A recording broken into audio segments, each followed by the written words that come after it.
Just last week, Alabama signed the most restrictive abortion law in American history. We want to know how UNF students feel about legislation regarding the woman's right to choose. I'm pro-choice. You know, there's a lot of ways that people can categorize pro-life. Like some people think like the new abortion law, like pro-life starts at whenever our heart starts beating. But recently I had noticed that I've been told that brain activity starts like later on and stuff.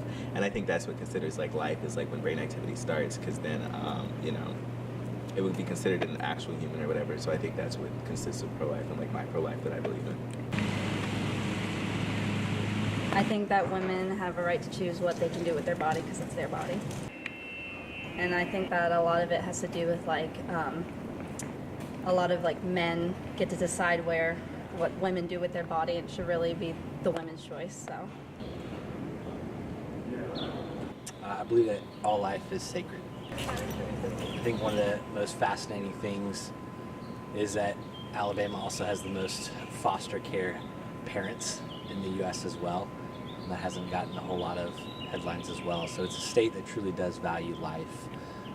And so, again, I would be for the bill, but I also know that abortion is such a nuanced topic, and I certainly wish there were more voices that were heard besides just legislators.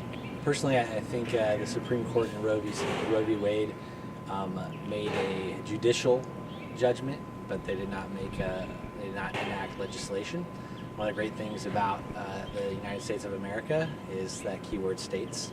So I think allowing states to choose, allowing states to legislate their laws based on what their constituents believe. I'm pro-choice.